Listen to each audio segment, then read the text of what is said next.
Hello, everybody. My name is Lewis Lee, and this is Plan in Traffic. We do this every Thursday night, 9 o'clock Eastern, so please tell your friends and family that we talk about cars, boats, trucks, and anything you can put gas in. What's up, Ray? Lewis, how you doing this week? It's good to see you again. Oh, man, God bless me with another day. Yeah, you and me both. Yeah, No, it's a gift. It's truly a gift. isn't it? So we're Yeah. still in Quartzsite. Um, Okay. we keep meeting new people, and we're in no schedule, no schedule. So we're still here. Makes it kind of hard to leave. Yeah, yeah. And then we had some friends come too with their school buses, and so they got here late, so we're kind of hanging out with them a little bit too. So it's working out pretty good. Okay. So Yep. while you're there for such a long period of time, do you occasionally run the bus? Yeah. So probably every 14 days, I take it down and dump the wastewater tank and fill the water tank.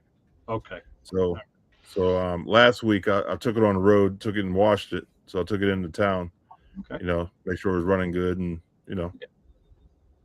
stuff like that. Yeah. Yeah, yeah. You got to do some PM. You got to do a little bit of maintenance. How's the Jeep holding up? Great, great. I need to change the oil in it. I got a couple that stinking gas cap, or not the gas cap, but that gas filler. I got to change that whatever it's called. Okay. Yes, little Is, stuff like that. does that have a capless with a like the cap is pretty much in the gas door? You don't have to take a cap off, or do you No, it have has to? a cap. You do have a cap. Yeah, Okay. yeah. Yeah, because So those I new was cap. hoping it was the cap, but I bought a new cap a while back. Yeah, I'm waiting to see. The newer capless systems. Like I said, there's like a little cone-shaped bladder on the gas door that closes Hmm. off. And I guess when you got to change that, I wonder, do you have to change the gas door with it? Hmm. I mean, that'd be pretty crappy if they made it, a one-piece part. Right. Uh, because then you'd have Probably. to if it comes in generic white or black and your car is any other color, now you got to have it painted Hmm. or find an appropriate decal to put over it. Yeah, that's a good question. I My don't know. Ford, my Ford don't have a cap, but it don't have that seal either. Okay. I think it has like a little like a trap door that pops In back the up. well, yeah, I mean, even cars with caps have a trap door. That was like an anti-siphon thing, but yours must be more sophisticated, where it has to seal off, for the evap system. Yeah. Yep. So yeah, I can't keep track of what they're doing with this stuff. I just want to work on old stuff. I want to work on Yeah. old cars. It seems like they're making it more difficult for no reason. Without a doubt, without a doubt. Yep. And, now Trump was rolling back some of the emission standards, which was good. He was killing the EV stuff, which was good. I mean, they were going too far in a direction too fast, I think, and I'm not Yeah. not alone in that. Uh, so I'm glad to see that because, like I explained to my wife, I said, cars we're getting pretty damn, every generation of car has been more fuel efficient, had pretty much better brakes and more, better ergonomics and all of that. And Safety. yeah, and safety. But now the government, the EPA wants, they want better fuel mileage. Government wants better safety. So now you got to put in, even back to the 70s, steel door beams. And, now it's, of course, airbag technology and crumple zones and all sorts of stuff. But that stuff adds weight. Just the wiring alone All adds right. weight. And so to make the car safer, now it becomes heavier. And if it's heavier, it can't get the same gas mileage. So now they're fighting, Mhm. against each other, against themselves. I just watched a video tonight. A guy was talking about cars. He talked about the bathtub effect, where cars now are, engines are getting smaller and smaller. And, case in point, I know the Cruise that we have is a 1.4 liter turbo. Feels like a V6 when you drive it. I mean, the thing feels very peppy. All the cars I've rented have had like 2 liter, 2.2 liter turbos, and I'm driving 700 miles with them with no problem through the hills.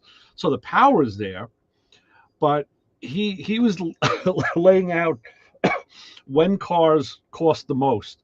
He says they cost the most in the beginning because you got to buy Mhm. it, and then the scale comes down, and you hit this bottom level where that's where they're the most efficient to own, because you've already paid for it.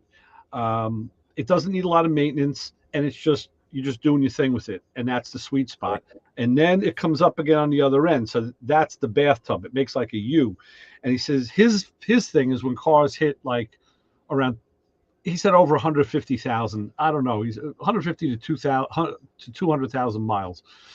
And I have seen this happen. That's when cars start falling apart. Even the stupid Cruise we have only has 89,000 on it, but he called out specifically, and I agree, the cooling system and the evap system. That's pretty much the lion's share of what I've done to that car as far as repairs and things that are broken. It's all been plastic parts. And now you say, well, shit, now I'm repairing the car, putting money into it, just to drive the same car. And then you've got to make that decision. Do you want to keep putting money into it, or do you want to now jump out of it and maybe get something else? And I think that they're betting on probably 75% of people won't fix it. They'll want a new car, or I talk to people and they're like, oh, I'll never drive an old car. I got to get a new car every 4 years. I'm like, why? Because I don't want it to break down. I'm like, man. Well, that's it. They're at that first leg of the bathtub where it's a new car, so it's under warranty. So if it does break down, you bring it in. And that's why people lease. I mean, that's why people lease, and they just turn it in every 3-4 years, and and they get a new car. But I'm not happy with the way new cars are going, because I've been renting a bunch of them, and it's getting a little more intrusive. And then they talk about how your phone spies on you. They say the car is spying on you too. Now it's got your location, it's got GPS, it knows everywhere you're going. I mean, like, okay, listen, we're not driving through back alleys doing robberies. We'll assume we're all being right for the sake of this argument. So I really say, oh, well, I don't care. Watch me. Well, what's the big deal? No, but on the other hand, it's like, hey, but they're watching me. I mean, every intersection around here has cameras of one kind or another. I just found out not only do we have speed cameras, I know some of the towns around here have license plate readers just to know who's coming in and out of the town. And the reader is tied into a database, so they can see, is it a stolen car? It goes into the police database. Is it a hotshot car just using a robbery? Okay, now they know they can track you down. But I found out now that there's another camera that they have up there. It is a plate reader, but it immediately it goes into the database and gets your registration and inspection information processed. Wow. And if that stuff is out, it throws a report up. So now the cops know they can go, nail you for inspection or a registration that's out of date. So that's not good. And you know what? If it's here, it'll be there. I mean, it's the municipalities all over the place. They want to use that because it's like having invisible policemen. We have red light cameras, and everybody in my family, myself included, has gotten a red light ticket. They send it to you in the mail. You pay it. There's no points, and you say, "Hey, thank God I got a waiver. I don't have to go to court." But they tacked on this, like a $75 fee for the ticket, or a $50 fee sometimes, and then administration costs that were like another 50 cents. Well, the counties here, Suffolk County, where Jim is, and we're in Nassau, where I am, recently fought it and got those fees squashed. They said, "Hey, this is unconstitutional. You're getting the guy for the ticket, so take the money for the ticket and be happy." To throw enough fees on it to actually double it, is kind of usury. So they did. They got that squashed. So. My wife just got one a little while ago, and she always says, "No, it's got to be wrong." Yeah, well, they send you a link to the video. I say, "Come here, watch the video," and you see it. It's like, "Yep,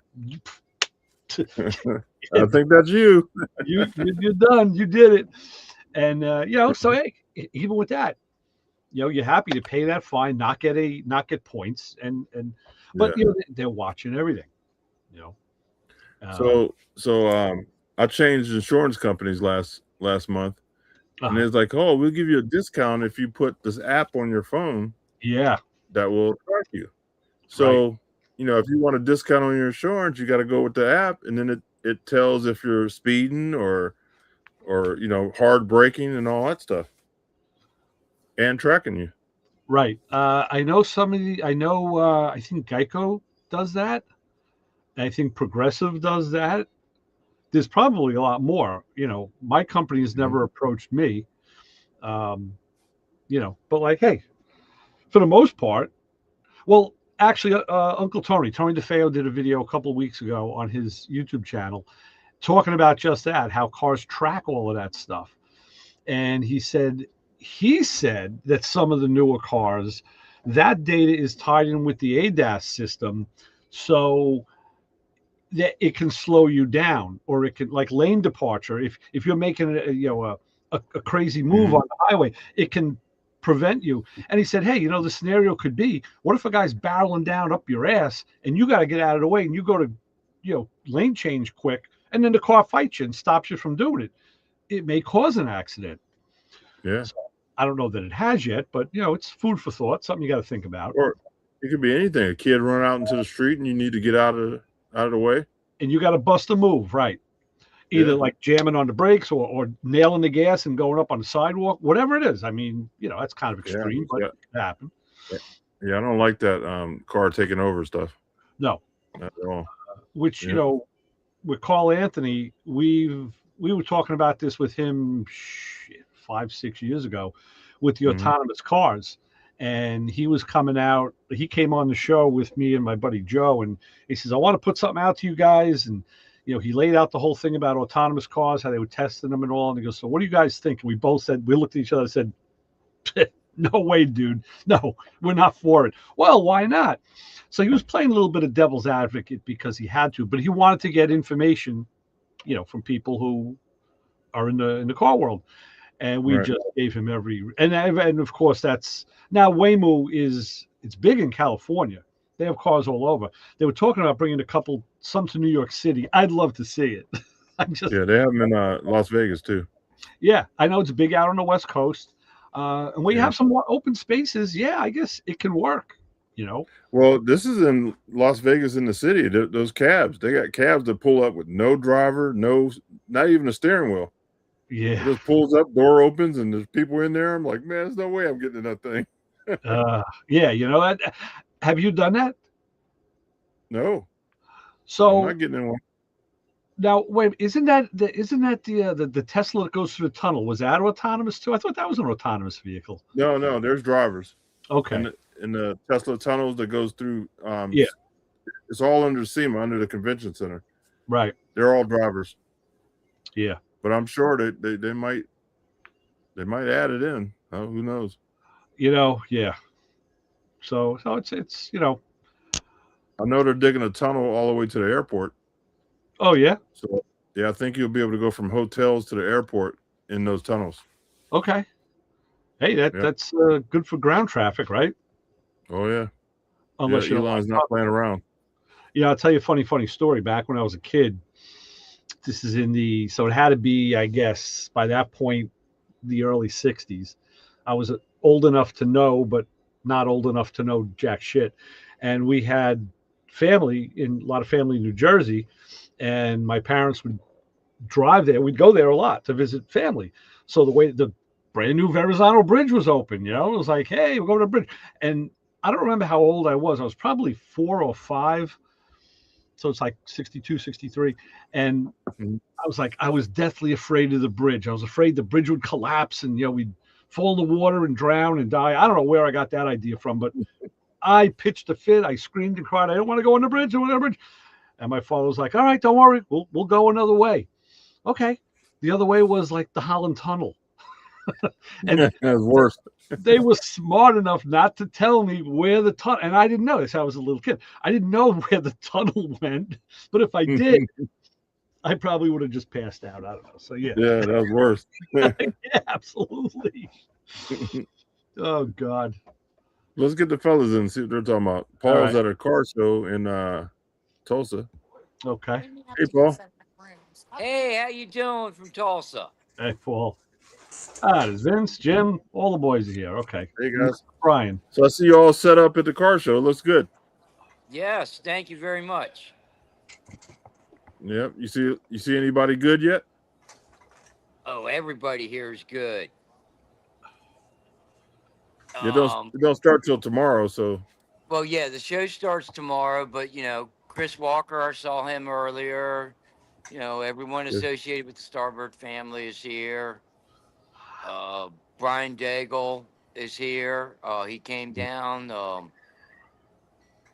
Josh Ellsworth came down. Patrick Wilson came down out of Canada.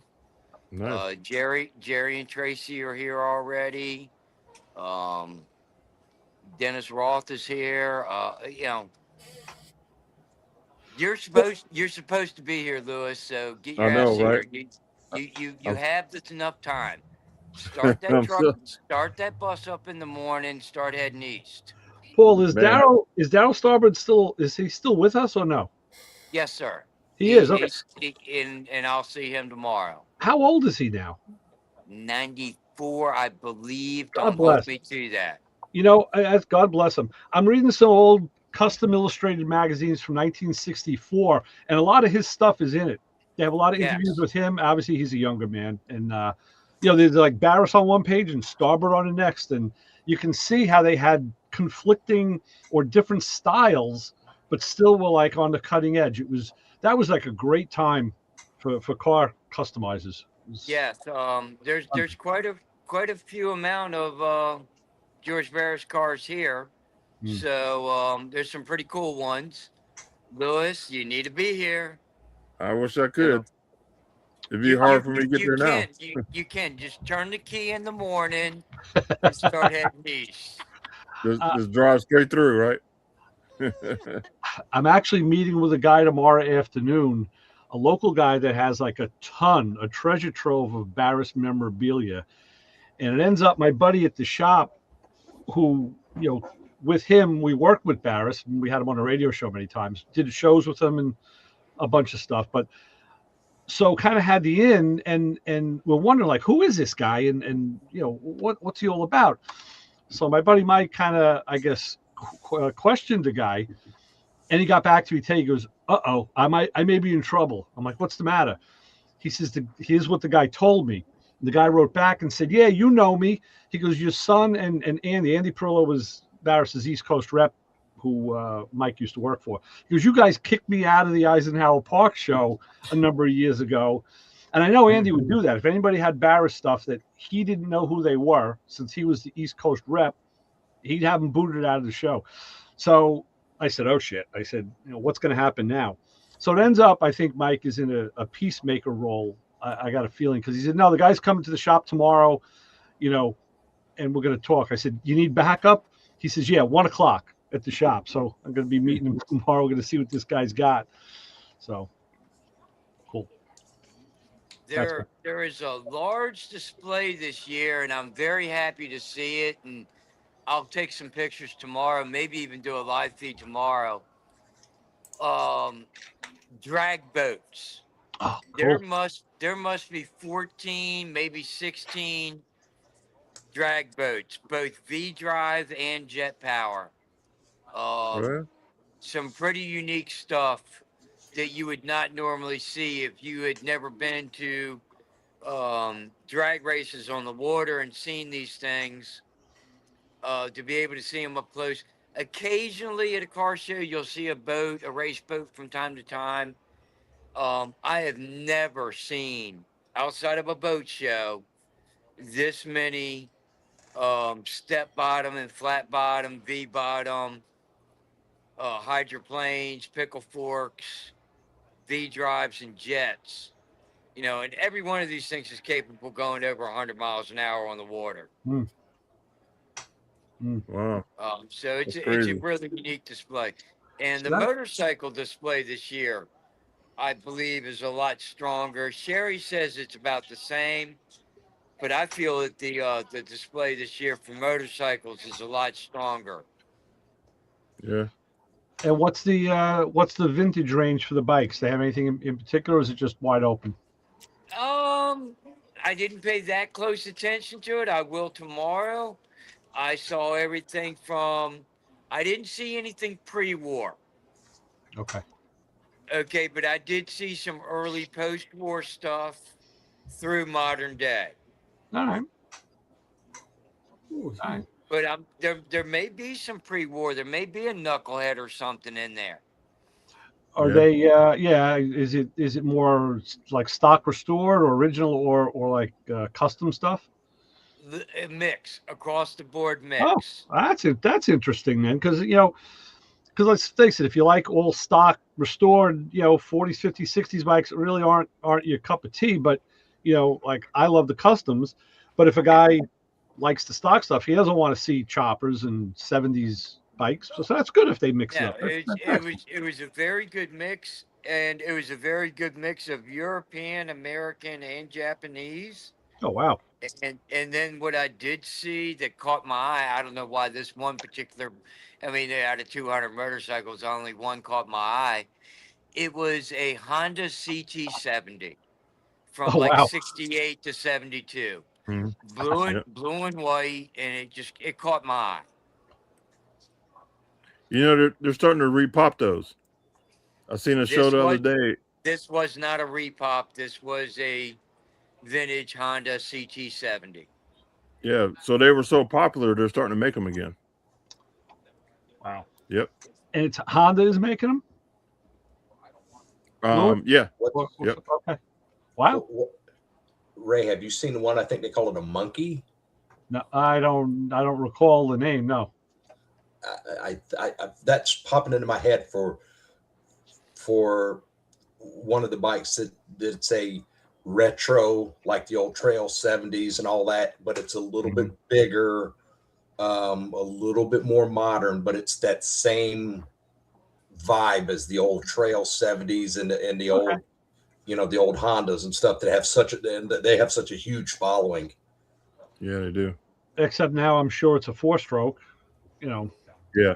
No more 2-strokes. Yeah, I don't think those are ever coming back. No. The CT70 was a 4-stroke. The Honda CTs Oh. were 4 strokes. Okay.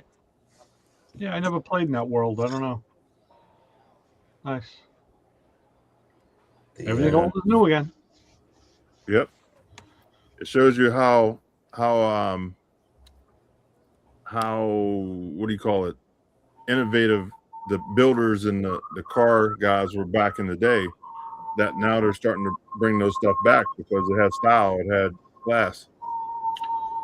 Yeah, and interest. The interest is there, so it's cool. Now I wonder, you got to think if they're going to remanufacture it, how many units do you think they're going to sell? They got to look at the the cost, the production to cost ratio. They want to make a profit, so I guess they feel they can make a profit, which is that says a lot right there. Supply and demand. Apparently, there is a demand. Well, that's it. Yeah. There has to be demand because there has to be a profit. Otherwise, it's a loss leader, and I don't think that's going to drive the market. Not with the Groms and all the other, the bigger scooter type things that are out there. But those bikes always evoke. I know I have some friends. I mean, I had a friend when I was a kid had a trail bike, and I rode it around the backyard and all. I had fun with it, but it never really grabbed me like a lot of other people. I never really dirt rode, but guys who did, they want to relive that. Yeah. So now you get a full And they use them a lot at tracks too. Yeah, now you get a full size, 6 foot, 275-pound guy on on his CT70. It's like, okay, dude, have fun. I see a lot of people use them at the tracks, for their track bikes. Yeah. Well, that's when the scooters got real popular because they'll get like 1,000,000 miles to the gallon. Yeah. On the motorcycle note, my buddy Christian, who we had on the show, he is just about ready to send out my parts to Mel Bernstein. So the Dragon Man will be redoing my heads, welding on 3-bolt flanges for the exhaust, and then lightening the flywheels. So is that the shovel heads? Yeah. Cool. Going out to the Dragon Man. Yeah. I just sent you a thing on that monkey, Ray. Okay. Check it out. Yeah. Nice. So I'm curious to see how good the new KZ Kawasaki's because they started remaking those too. I wonder how good they did on sales. You know, I got to get back. I get the notifications all the time for the New York Auto Show, and I haven't been to it in a number of years. I used to go religiously, but they always had, they had the New York Motorcycle Show, and it was just all bikes, and that's where you see everything from every manufacturer, and I've kind of lost touch with the new stuff. Was that the one they used to have at Javits? It still is, yeah, still is. Yeah. Yep. So Nelson Gill bought one of those. Okay. And when he sent me a picture, and I was like, "Oh man, where'd you find that KZ?" He goes, "I found it at the dealership." I was like, "What do you mean?" And then I started looking at the picture closer, and I realized that it was a new one. And it's water cooled. Yeah. Yeah. Yeah. But it favors a lot of those mid 70s KZ look. It looks again, like you said, that the return on demand. Kawasaki's smart enough to realize that the KZ platform to this day is still popular, still has a platform. Yep. They did with that bike what Ford did with the Mustang in what year was it when they first came back with the retro Mustang? Was it 08? 95. Or 95, yeah, and the Camaro and then the Challenger. That's the same thing. They did the same thing the car companies did, and you're right. I mean, guys that had one wanted another one. Guys that never had one had a second shot. Yeah. I remember the first time I ever saw one of those SN95 Mustangs, and it's like it had that same front end as like the 60s where it had it's like you could see where they were borrowing the influences of the mid and late 60s Mustangs and all that, and it's like, hey, they sold. I'll tell you something. So go on, Lewis. Out of the three manufacturers, which one you think hit the ball out of the park on the retro? I think Ford did. Ford? Yeah, definitely Ford. I mean, the Camaro is damn close. And the Challenger is close also, but I think the Mustang. I was gonna say, I think Chrysler has it on the styling, but Chevrolet had it on the power to put your ass in the seat. Yeah. They're all fast. I mean, I don't know. I don't know about a head to head, and I know in that, and it's funny because a buddy of mine had a 95 Mustang GT convertible. And I told him, I said, the only problem was it was triple black. I hate black cars, but I said, I want this car. And he ended up selling it, not telling me, but it had the 4.6 in it. And he bought a set of Ford Motorsports cams for the dual overhead cam motor. And he had me put them in. And I drove that car. It was a 5-speed. And man, those cams woke that motor, that and a cold air kit just woke that motor right up. It was a screamer. All right. Maybe it wasn't more than a Camaro, maybe it wasn't more than a Challenger, but it was plenty for a street squirrel. I mean, you get yourself in trouble real fast. Yeah. I'll give Chrysler the nod for just having the gall and the gumption of just doing it. The Scat Packs, the RTs. Oh yeah, well the Hellcats. That's why they threw it out there, and I'm like, you know what? Hey, I'll admit I looked at a Scat Pack. Yeah. See, I like the Chryslers out of the three. I think they came as close as they could to the old ones, the body style. Yeah, they're all. I mean, the Camaro I think was probably the least close. Yeah. And really, if you look at the Mustang, it wasn't really a dead ringer, but it had the right cues. And I think the cues is what fools your eye. And it was the lighting, like Vince said, the nose, the grill, even the backlights. It kind of like it just screamed '67 Mustang. It was right there. Whereas the Camaro, you got to kind of look past things and say, yeah, I can see how it's morphed. But the Mustang, I think, and the Challenger too, really, with the power bulge hood, they had the lighting, they had the rear reverse light from the '70. I mean, it was all right. Ray, look at the bullets when they reintroduced the bullet Mustang, and it had the blacked out tail panels and it had all of those, the correct wheels. Yeah, no, you're right. Yeah, there's been a lot of that. A lot of that cool stuff. So, yeah, I'm really surprised how they're letting the horsepower come back. Yeah, or exceed actually. I mean, I'm surprised the insurance companies haven't stopped in, jumped in and said, Yeah. "Hey, like we're just talking with all the. We got to be careful. Jim's in the room. We can't be talking about cameras too much. He'll rat us out. We'll have cameras outside of our houses."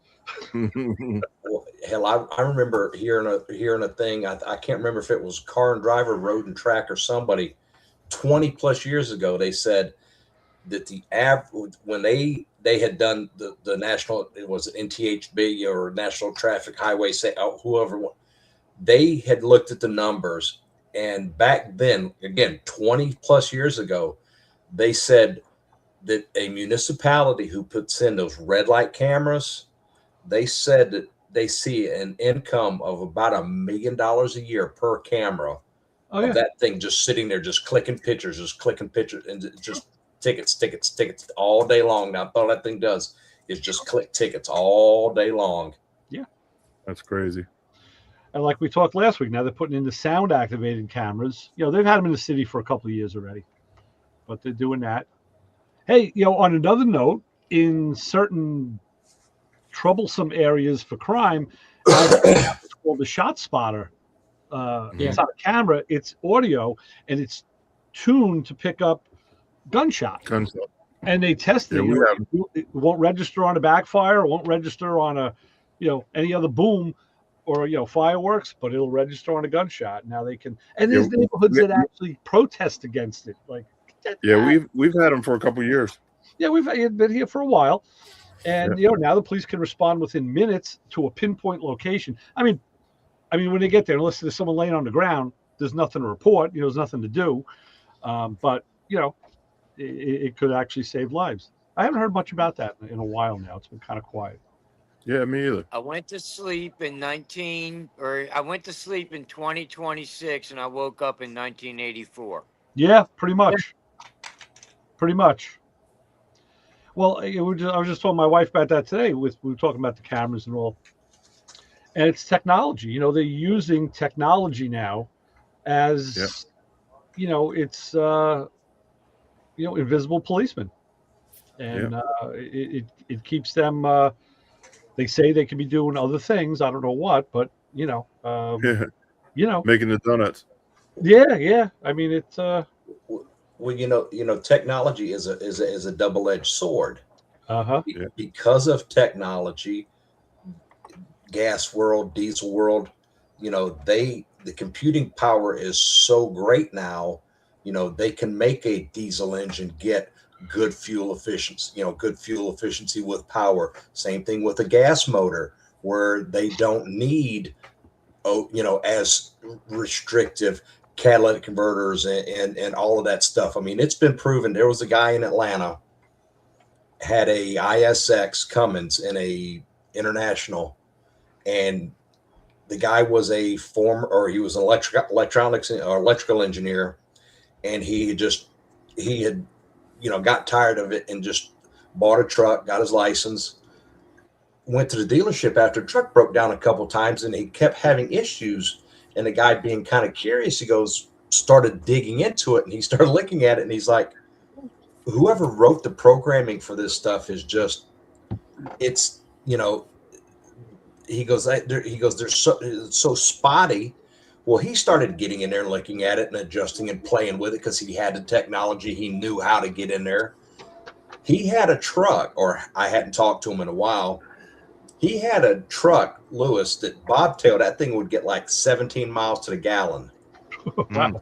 Bobtail. That's crazy. Eventually it became his wife and his son, and they were running East Coast, West Coast, running reefers, running produce. His thing was, he goes, I have them run that truck at like 55, 58 miles an hour. And he showed me the paperwork. That truck would get 12 miles to the gallon loaded, running 55. Wow. Programming. He got in there and he programmed, and he looked at it, and he adjusted and he tweaked. Well, Now, every year he would go into the emission systems and clean everything out. He's like, don't pull it apart. He goes, just clean it. And, so everything was optimized. It was, they didn't do, and like I said, the results were, He goes, I can make it better. He goes, but it's at that point of diminishing returns. He goes, how much more? He goes, we've got a happy median where we can go East Coast, West Coast, and do what we need to do, and it's not a problem. So, Right. But he even said, he goes, we even put a sniffer in it, and took the bone stock, took the published emissions results from the brand new year of that truck, and this truck with 700,000 miles on it was cleaner once he had programmed it than bone stock brand new. And it's computing power and knowing how to get in there and use it and tune it. Yep. Look at the LS motors. How much stupid horsepower did they get out of that little LS motor with a pair of turbos and a cam and heads? Yeah. Technology's crazy. Yeah. I'll be right back. You all right, Brian? Oh yeah, Okay. just fine. It's always weird when I see more hair on top of your head than below it. Oh, Sets off the Yeah. dynamic. See, I'm making up Yeah. for Brian. Yeah, you are. yeah. Are you starting Once to a year, thaw out, whether I need Brian? it or not. What? What's that, Brian? Wait, what are you waiting for? What? Is it I didn't hear you, thawing out Paul. there yet? Is it Finally. thawing out? Is Finally. it thaw- Is Yeah, it we got finally melting thawing too. out? Yeah. Yeah. You're not near the Crazy. You're not near the Poop River, are you? I know. No, but You're they're not calling. far- They're you're not calling for. far. Yeah, they're calling for another what? Well, the I love the weathermen now because they say, "Yeah, we're getting snow, but stay tuned because it's either going to be 3 Right. inches to 29 inches. Just stay Right. tuned. We'll let you know here in a couple days." We'll let you know when it happens. Yeah, everybody's all running around here all in a panic now because we're supposed to get snow again. Yeah. So Brian, where is that pipeline broken? It's in Montgomery County.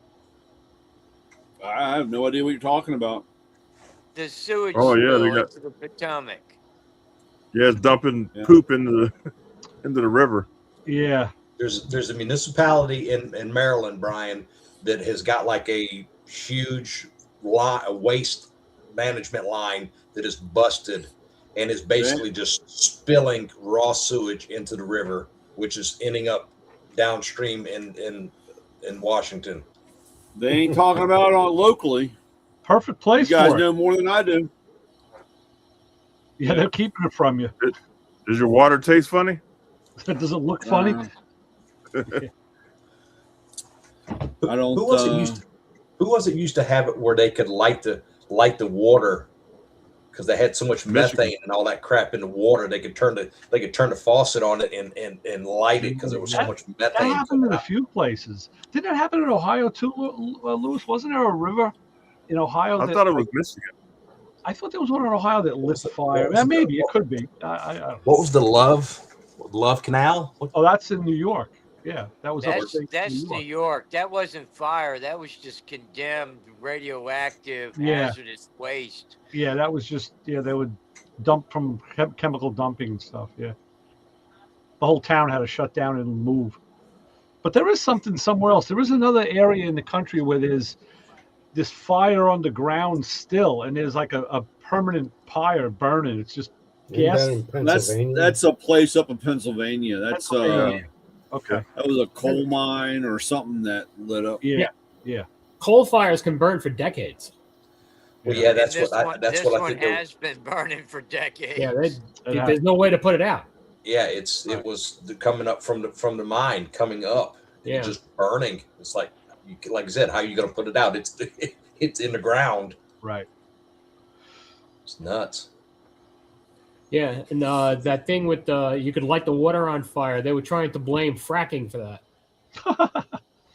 That was way before fracking ever came out. Yeah. Well, it was like when fracking had just started, and they're like, "Oh my God, look at this! You can light the water on fire." Yeah, we could do that 10 years ago too. Yeah. But they also tried, Jim. They also tried to say that fracking was the reason they were having earthquakes in Oklahoma. Oh yeah.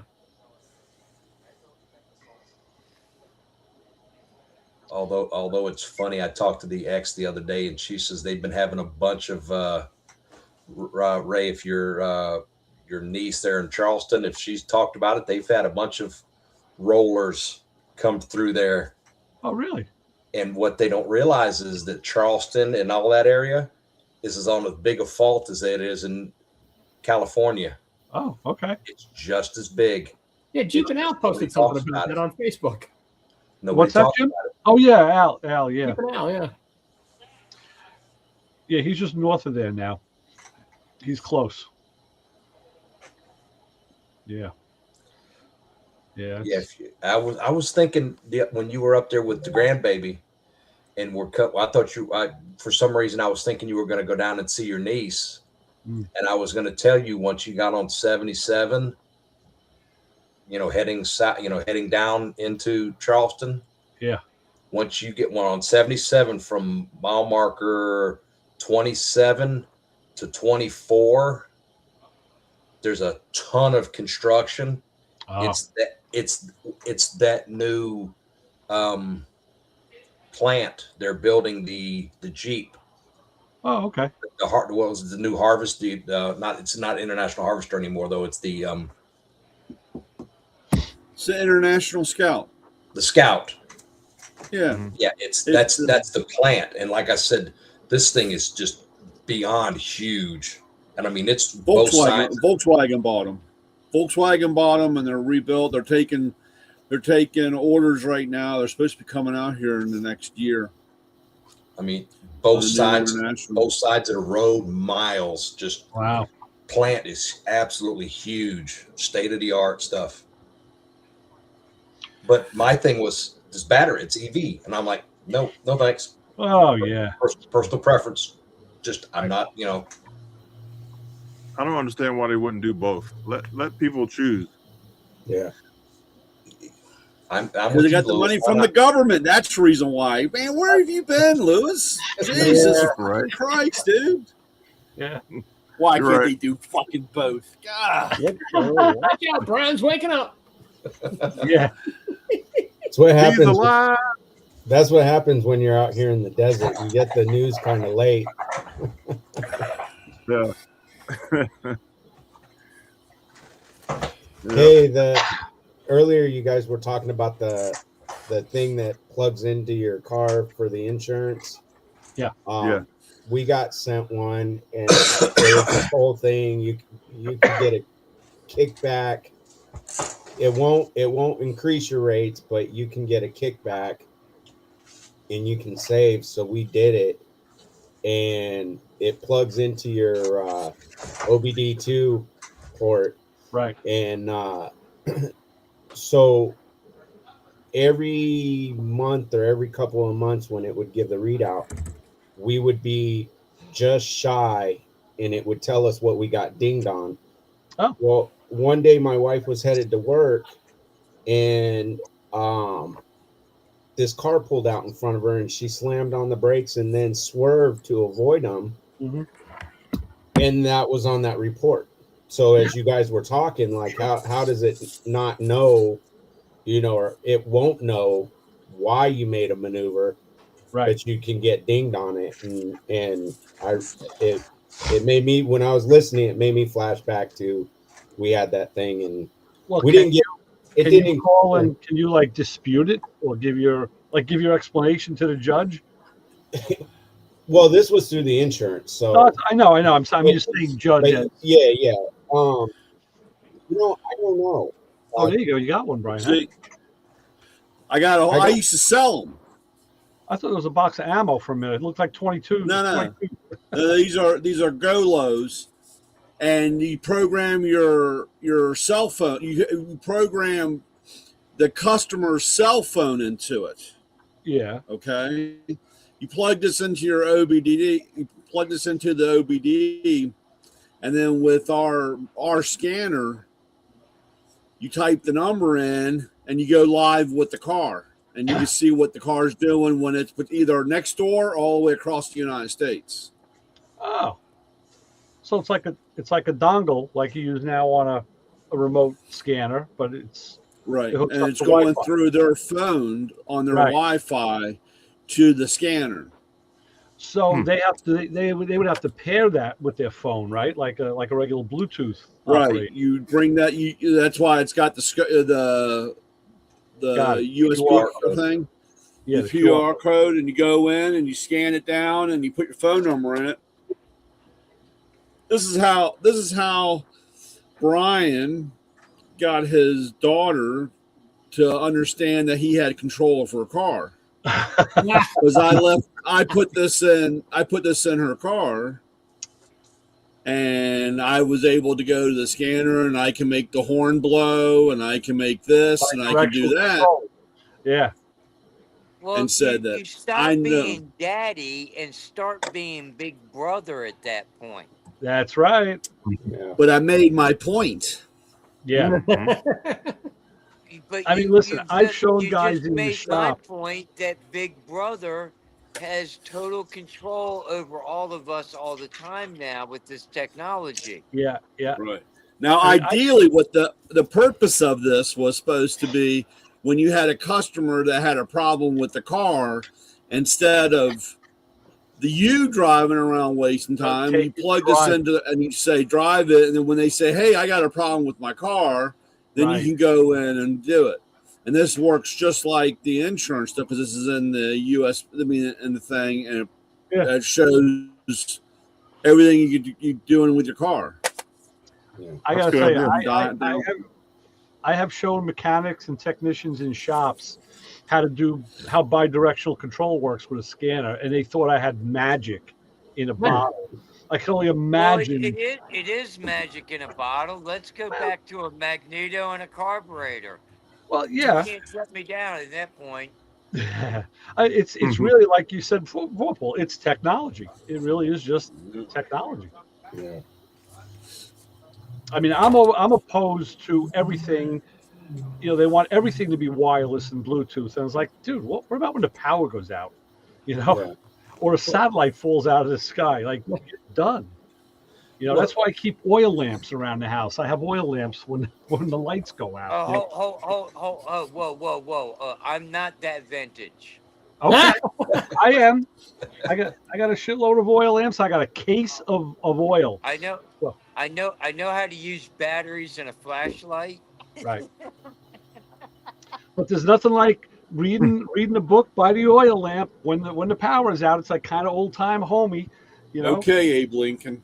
Hey, listen, man. I showed my daughter how to make breakfast on the barbecue. I said, look, we got a stove. We got a freaking gas grill outside. We got gas. I said, we can cook. You know, we want breakfast. Hey, I got a flat pan. We're making eggs. Big deal. You know, but that's the problem. Like at the time, she wasn't thinking outside of the box, which a lot of people don't do.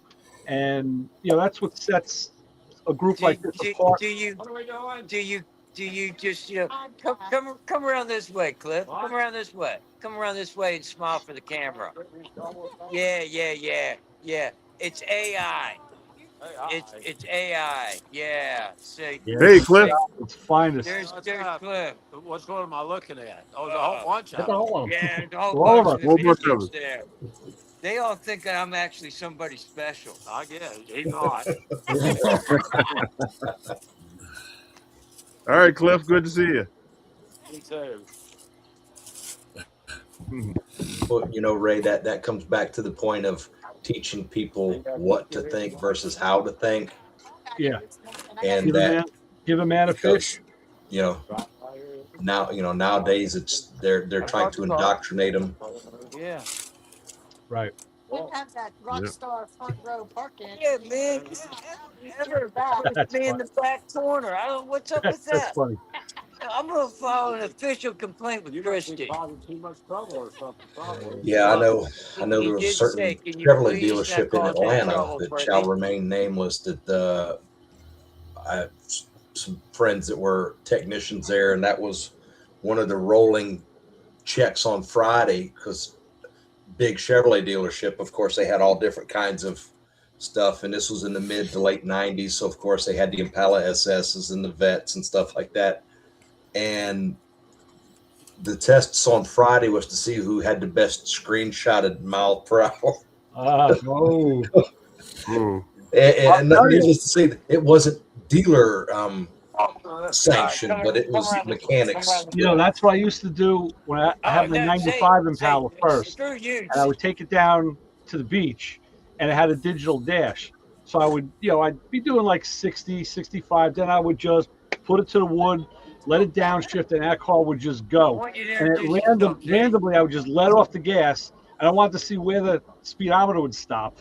Because it's going so fast. It's not a linear. I mean, it is linear, but it's not giving you something you can read when you let off, and it's like, oh, 105. All right, Nice. hold on, guys. Yeah. We have a true legend rock star.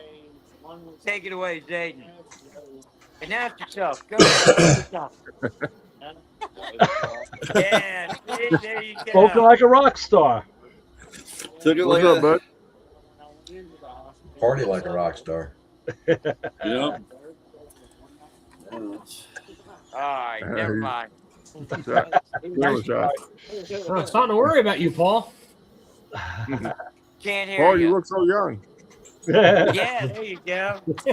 Hold on, take the hat off. Hey, he wasn't kidding about I have starting hair in too. 2026 and waking up in 1984. Yeah, right. Yeah.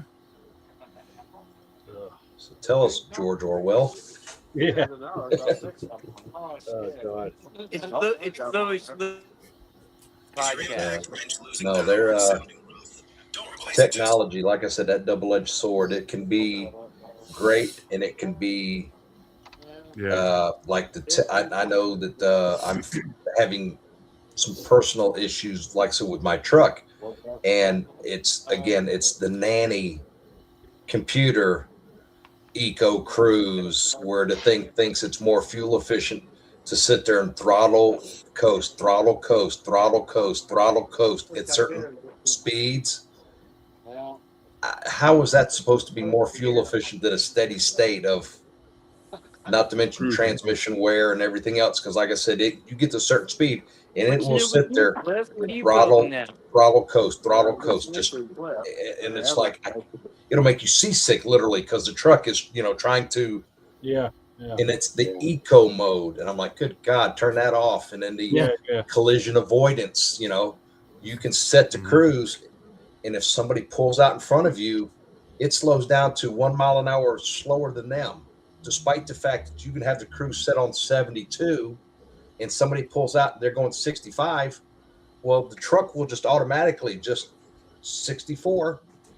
Well, that's the ADAS system. Yeah, but can you adjust the range on it? Because in the cars, you can adjust the range. Nope, not in a truck. Nope. Okay. No, or I should say this truck. When I questioned Kenworth about it, they were like about turning some of this stuff off in the vehicle, all of this, and they're like, no. The Kenworth is not gonna. They're not gonna do anything to it. And I'm like, well, Kenworth doesn't own this truck anymore. I do. Yeah. And they don't want to hear that. Yeah, but if something happens and you get into a wreck and they find out you had the systems turned off, not only are they going to sue you, they're going to sue Kenworth.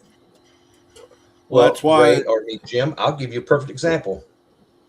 I was going down I-95 heading for Florida about 3 or 4 months ago, and somebody did one of those 3-lane changes right across in front of me. Yeah. So I saw them coming. So I made the appropriate kind of a quick get out of the way and let them go be stupid somewhere else. The truck assumed that I was off road and slammed the brakes on. Oh, shit. Because I made a move to avoid an accident. It literally dash lit up, truck off road and slammed the brakes on. Wow.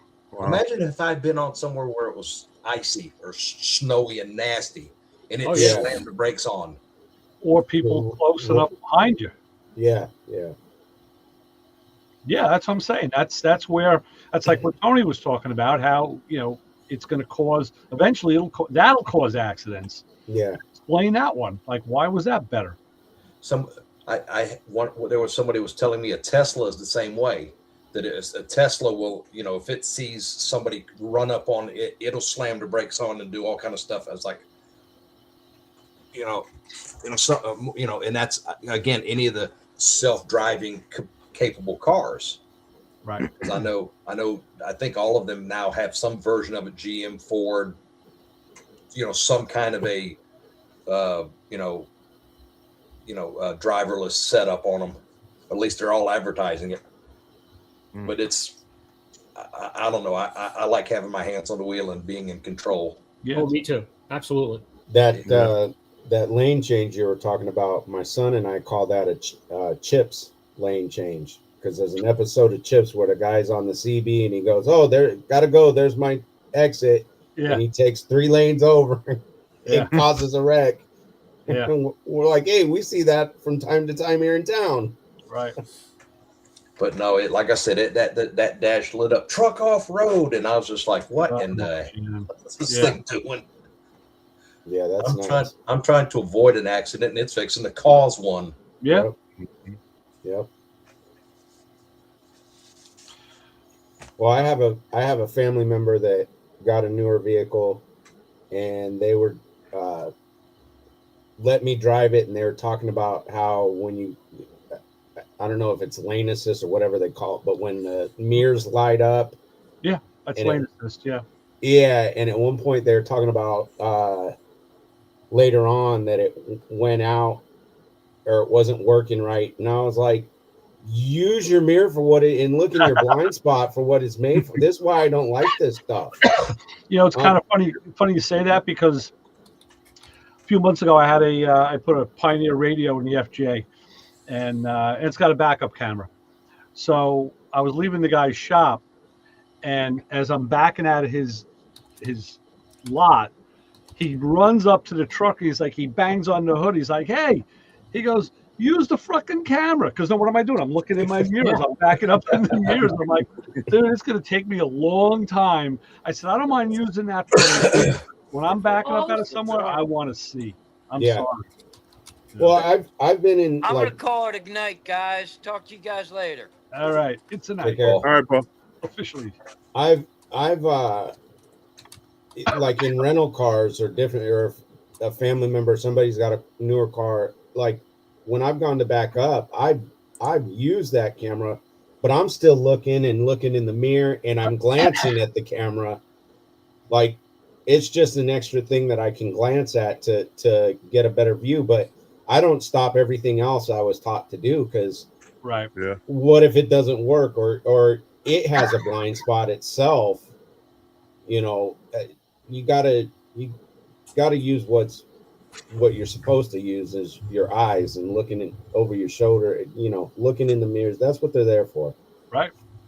That's the one that kills me. You see somebody in like a pickup truck and they go to back up and they're like, I'm like, dude, you got these big mirrors on the side. You're trying to break your neck looking behind you. I mean, don't get me wrong, but it's you got mirrors there. Just Yeah, Yeah. sometimes it's just reflex. You saw Hey, you doing there- it like There's times I'm backing up like at Walmart, and it probably looks like I'm having a seizure because I'm moving every which way so much. But that's because people walking down the line, the aisles, they don't pay attention. And I've had people, it's clear, and I start backing up, and they jump right behind me. Yep. And I'm like, not today, Satan. I ain't gonna run you over. Right. Like, what are you doing? So yeah, certain parking lots, I probably look like I'm having a seizure because I'm looking every which way and shaking. And So Yeah. Vince, I just got word tonight I may be on my favorite road again on 81. My buddy with the 59 Brookwood ordered his chassis from Scott's Hot Rods. We were talking about that last week, and he's got to go pick it up. So I'm his road buddy. So the idea is we're gonna drive down in his diesel pickup with the trailer, pick it up, stay the night, and then drive back the next day. He says, "Oh yeah. Well," I said, "Well, what are you thinking of? What route you thinking?" "Oh yeah, well, we'll just take 81." I'm like, "Dude," I said, "Have you been on 81 recently?" So I started giving all my 81 stories. He's like, "Oh no," and I said, "Yeah, you want to do that with an empty trailer too?" So now it ends up he's found some place called the Toy Box down there, and he said he can rent a trailer. So what we're going to do is we'll drive down in the pickup, which is a lot easier. And then, and then just load the car and bring it back. So, but I said, oh man, not 81 again. Please. I said, listen, it's so bad. I took 95 the last time both ways. He's like, wow, it must be bad. I'm like, yeah, it's pretty bad. So that toy box has a place to drop the trailer in New York? I guess. I mean, he looked into it, so I would imagine it. Imagine it does. I know last time when we went to Indiana to pick up the car, he found a guy in Jersey that was selling a trailer, and this trailer, I don't even remember how long it is. It's a dual. Is it 2 or 3 axle trailer? It's an enclosed trailer, and he bought it. But the guy, there was like some yard somewhere where he was able to like leave it. I guess rent the space for the weekend and leave it. We picked it up there, and then just shot out to Indiana. So I don't know. I guess I would imagine that there's got to be a drop off point because he's going to have the trailer here. So knowing him, he may just buy it. I don't know. He bought the enclosed one because he figured, hey, I'm going to park it next to my garage and make a shop out of it. I think it's got to be it's at least got to be 40 feet, 35, 40 feet. It's big. You know what? I've shown you a picture of it before. Let me find it. I got to see. So I think I'm going to buy an enclosed trailer, probably a 20-foot, and they're hard to find the 8-foot high. Oh, so yeah. I talked to Arco, so I think we might do a roof raise on a trailer. Oh, cool. There you go. Why not? So if I can find one at a decent price, yeah. that's what I think I'm going to do. Sure. Or maybe make a pop-up where when I get to where I'm going, pop the roof up. That's cool. Louis, just go get a stacker. Yeah, if I had your money, I would. One of my buddies found one here at Quartzsite, and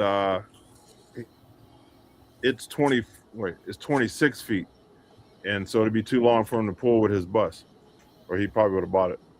And it has a lift in it and everything. I don't know. I've seen some big buses pulling stackers. It's a 3-axle trailer. Mm-hmm. That's a big one. That's about 30. Yeah, that's about what? At least 32, probably. Yeah. I don't know what the standard trailer sizes are, but we put the wagon in that, another chassis, a bed of a Jeep, and then engines and transmissions. We got a whole bunch of shit. But yeah, that was thing was pretty fucking huge. I had a picture of it outside of his house.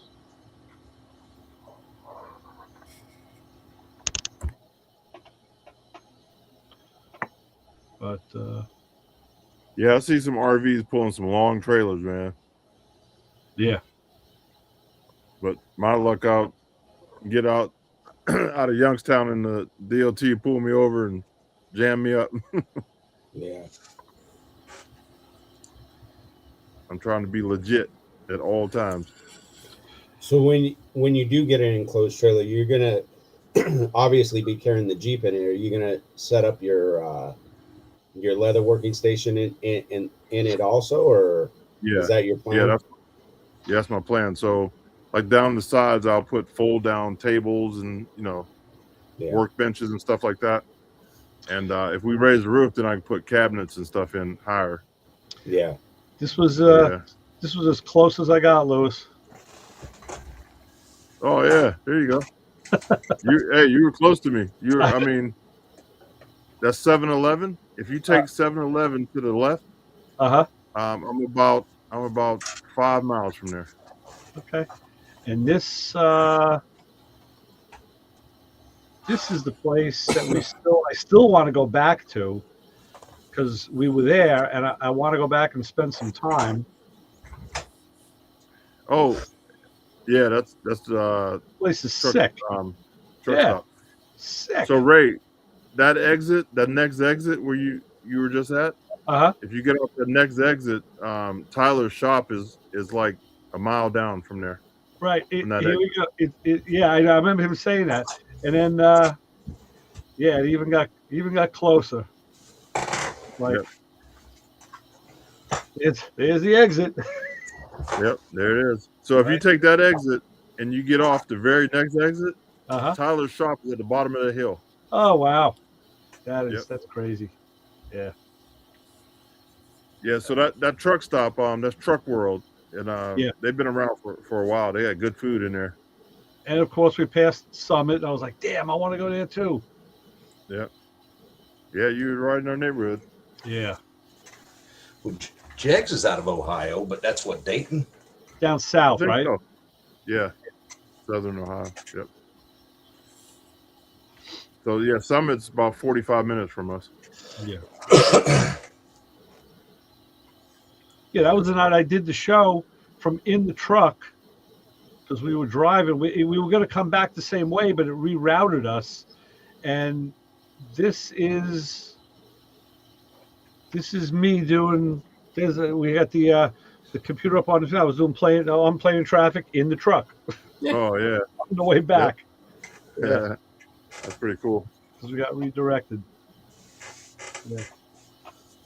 You know, it's pretty cool. You can go on your phone and do it anywhere, or Yeah, computer. It was a little spotty. You know, it wasn't perfect. So yeah, this is his rig with the truck at his house. So this is like in the daytime. It's a little easier to see. Oh yeah, it's a big dog. Yeah. Yeah. But I tell you, man, that diesel pickup, it pulled that thing like there was nothing on the back. It was unbelievable. Yeah. Did a very good job. Yeah, that's not a real big truck. Well, it's fairly big. Crew cab with a long bed. Yeah, exactly. It's but it's single axle, not dualies. I guess not. See, that was Jim, actually that was Jim, actually. I see 3/4 and 1 tons set like that, pulling goosenecks up and down the road. Yeah. And I'm like you. I'd have if I was gonna hot shot or whatever, I'd have a dually. Yeah. But that's again personal preference. Some of those guys with the single rear weights or single rear wheels versus dual rear wheels and the carry, just like I said, that's the way my F-350 was because it was single. It wasn't a dually, but it was rated at 13.5. Wow. Yeah. Mm-hmm. Those are, actually, when we, you know what? When we delivered a Rambler down to Virginia a couple of years ago, and we rented an F-350 dually, and that thing was a beast.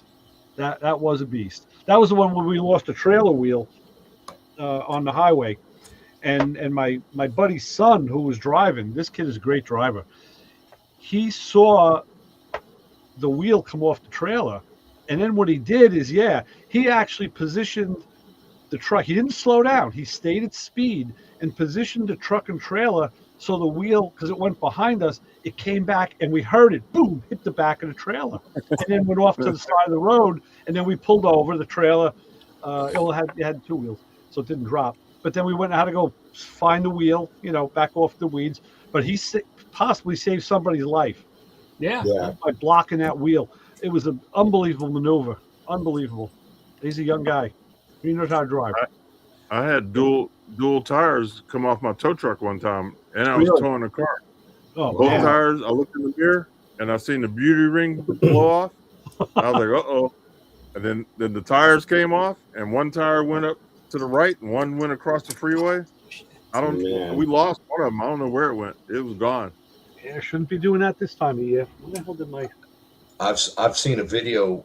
It was a collection of stuff. A lot of it was European and American mix, and you could see a 22.5 bouncing down just a single, and it nails this Jeep that actually had a dash cam, and it was just like, yeah, that was not a fun ride. No, that's scary as hell. A lot of people get killed with tires like that. Well, think about it. A 22.5 tire, the tire is about 90 to 100 pounds. Yeah. When you add the rim, another 60 to 70. If it's aluminum, if it's a steel, it's a little heavier than that. Yep. and you got the momentum and the weight and the Yep. just Then, And it's going 50 miles an hour. Look out. You got inertia. Yeah. yeah. So I mean, Yeah, it's dangerous. Well, you got to do your safety checks all the time. I do pre-trip and post-trip. I walk around and look at everything before I leave, and after I get back, I look at same thing. Go around, and that's where I found that pinion seal that was leaking on my truck. I had just started. I caught it early.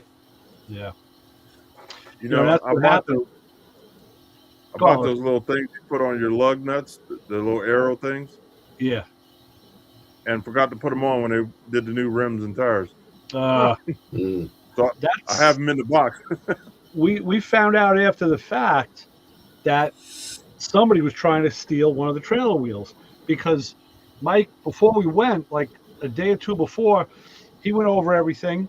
You know, it was, I think the week before he made sure he greased the bearings, but then he checked the wheels, checked everything, and then the trailer sat at the shop for a couple of days, and it was loose because we found loose lugs on the other wheel. So I think somebody was either sabotaging us, which is Yep. kind of, I don't know about that, but or they were going to try and steal the wheels and got scared off by something because the lugs were actually loose. So yeah,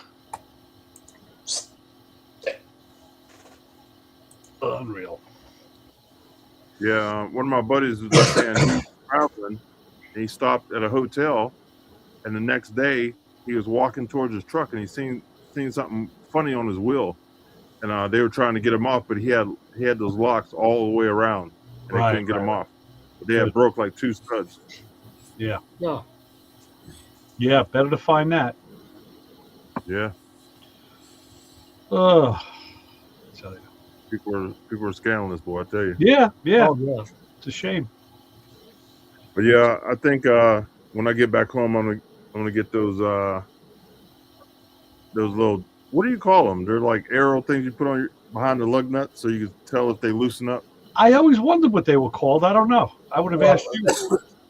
They don't necessarily go behind it. The ones I've seen, which were Canadian originally, they migrated down from Canada, where once you got the wheels set in there and torqued to spec, whether 450 to 600 pounds or whatever your torque spec is, and then like I said, you set it on there, and there's the first time I ever saw them, it had like a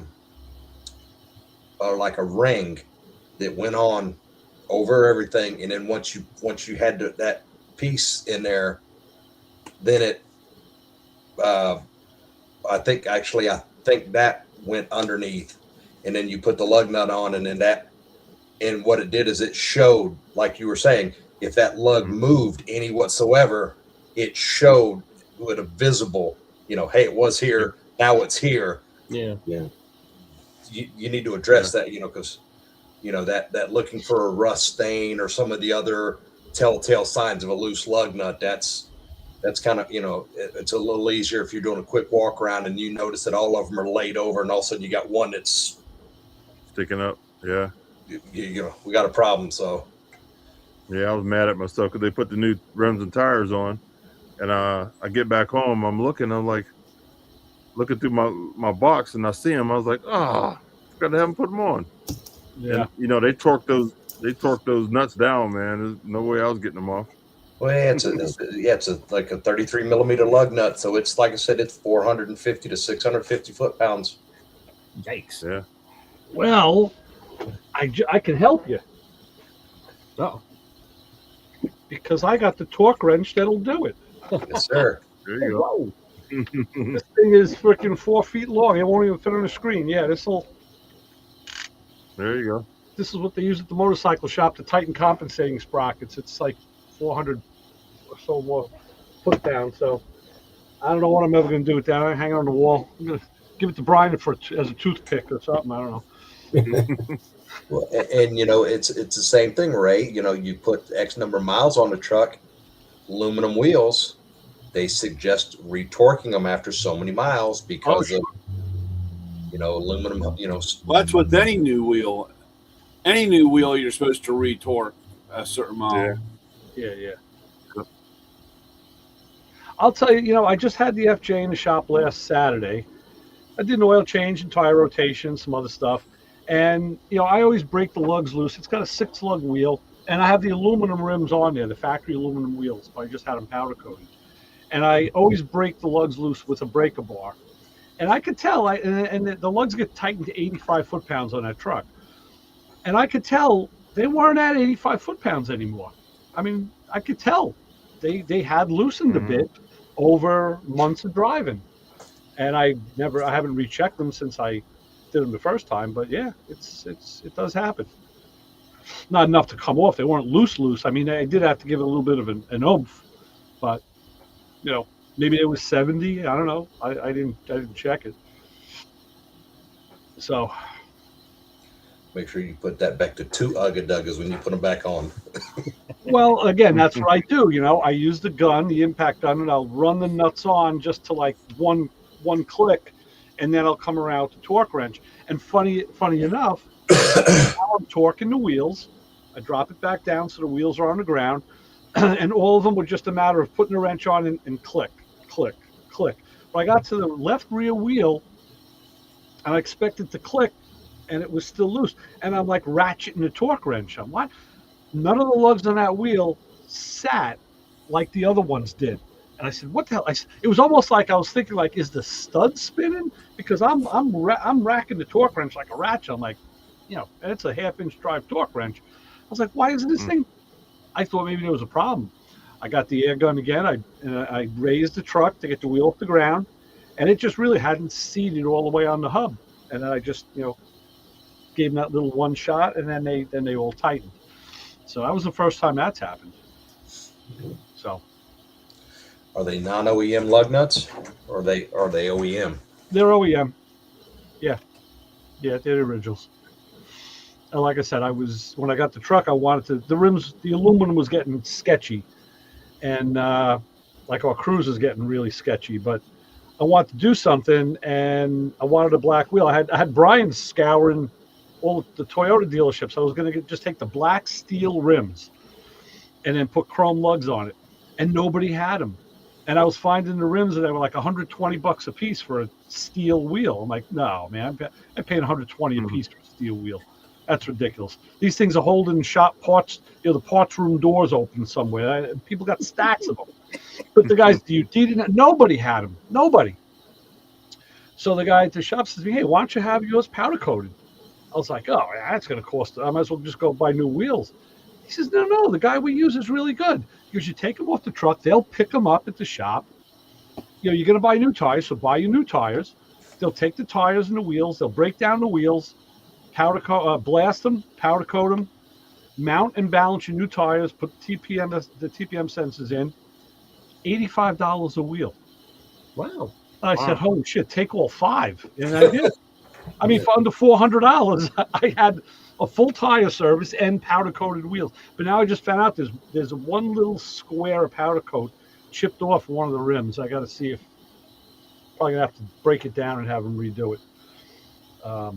But yeah, I couldn't believe it was so cheap. And now I actually kept the original rims, which I didn't care if I did or not. But they're aluminum, so they're lighter than and I didn't have to buy aftermarkets. That would have been a lot more expensive. So yeah, whatever. That's got what, a 6x5 on 5? Oh, who? Oh, That's what a 6x5 on 5. It's it's a 6-lug pattern. The lugs I think are 12 by 1.5. So what do you mean? What do you mean 5? Circle. The bolt circle 6x5 on 5. What do you mean? Okay? I understand the 6 because there's 6 lugs, but what's 5 on 5? 5 on 5 is across. It's the same measurement when you would do a 5 on 4 and 5 on 4.5 for a Ford or Mopar, or 5 on 4 3/4 for a GM. Oh, okay. So it's 5 on 5. Oh wait, so the 5 by 4 3/4 is 5 studs with 4 3/4 inch spacing. So I don't know what the spacing of the studs is. I never measured it. Because the Toyota, like the SR5s, the Tacomas, and all that, use that same 6 on 5.5, which was the same that the Chevrolet used on the 6 lug, and then Ford, same thing for the 3/4 tons and all that. So a lot of times you could mix and match This is the same as a Tacoma. the I know 6 on 5. Yeah, 6 on. Yeah. I believe it's 6 on 5.5 inch. It's the same as circle. a Tacoma. Yeah. Too many years selling tires and wheels. Yeah. All right, Useless. guys, time for me to bail out of here. All right, Jim. All right, Working yet? we'll talk to you later. Have a good week. Jim, Take you care, working Jim. yet, or you're still in transit? Still in transit. Okay. There's a bite on the hook. Well, enjoy the time off. I'm trying to. I've been too freaking busy, and I'm like, oh crap! If I got a job, how am I going? Well, now you know what retirement's like. You get too busy, like you find out your week flies by. Like, holy shit, man, where'd the week go? Yeah, I must. Yeah, have been really. busy. Yeah. You're like, oh my god, it's Thursday already. I say it every week. Yep. All right. Good night, Yep. guys. See you All next right, week. Jim. All right, Good take it night, easy. Uh, So next week we might have a young lady coming on. She makes custom glass, oh, and she makes custom glass for all the big dogs, Foose, Ring Brothers, everybody. So I don't know if you guys have seen this this pickup truck that Richard Rawlins put together. It's a black stepside. I haven't seen it. No. I think it I has a saw a glass- picture of it today. It has a glass roof in the stepside, Oh wow, like the actual, like it curves, like the whole roof is glass. really? Pretty nice. And her company did it. So Nice. she's supposed to come on this week, but she got pneumonia or something, man. She's sick. So maybe next week or the week after. Right. Okay. Yep. And I sent the email to Chip Foose's people. So hoping to hear back from them soon. Yeah. All right. Excellent. We're going to Yep. be doing I got myself involved with a tribute. Actually, it was going to be this Sunday, but now the guy had to jump off because he's got a funeral. Back in 84, 86, there was the drug wars were hot and heavy in Queens and Brooklyn. It was really bad. It was, heroin was still raging. Meth really hadn't hit yet, but it was like crack and heroin and some big time dealers. So, the cops were doing their thing, busting them, whatever. They got this guy, Pappy Mason, who was like the biggest one, man. He was a kingpin. They had him locked up, and they had a witness to. I'm not exactly sure what he witnessed. I have to go back and look again. But the guy lived in South Jamaica, which was a sketchy area.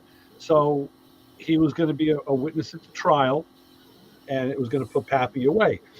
And they stationed a New York City cop in a car, a radio patrol car, outside of his house just to watch.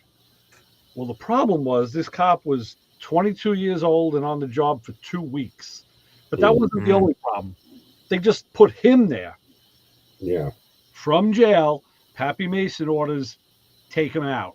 And back then, those were the days where the mob guys had the understanding you don't take out cops or their families. They're off limits because once you do that, all hellfire is coming down. Yeah. But drug guys thought of it a little different.